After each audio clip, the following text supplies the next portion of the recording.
de par le monde comme en Europe, le trafic se développe différemment. On a de très très fortes croissances sur les axes vers l'Asie, donc il est clair que les infrastructures aéroportuaires asiatiques, par exemple, sont saturées actuellement et les pays asiatiques, et notamment la Chine, sont dans des plans d'investissement énormes pour augmenter leur nombre d'aéroports, la taille de leurs aéroports et la gestion de l'espace aérien autour de leurs aéroports. La situation aussi est contrastée en fonction des grandes plateformes aéroportuaires européennes, des grandes villes, Paris, Londres, Francfort, Munich, Amsterdam, qui sont de toute façon déjà saturées et un peu en limite de leurs opérations.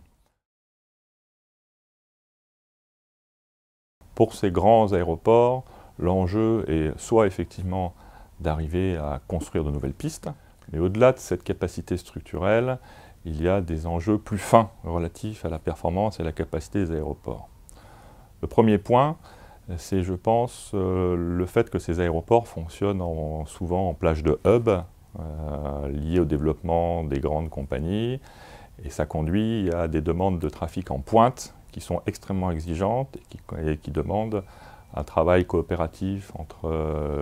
les opérateurs de contrôle aérien et de la navigation aérienne, les contrôleurs aériens, les autorités aéroportuaires et les compagnies elles-mêmes pour augmenter la capacité en pointe et faire fonctionner nominalement ces aéroports. On peut améliorer les procédures aériennes, on peut améliorer la performance des avions et donc on peut minimiser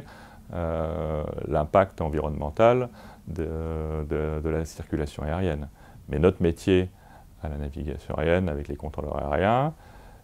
c'est d'optimiser cette insertion environnementale, mais en soi, on ne va pas réduire le trafic. Et on ne peut pas non plus contraindre le développement du trafic aérien que pour ces raisons-là. Donc il faut vraiment qu'on arrive à assurer un équilibre entre les aspirations de développement économique des grandes villes, des aéroports, et les aspirations de tous nos concitoyens à vivre dans des conditions supportables.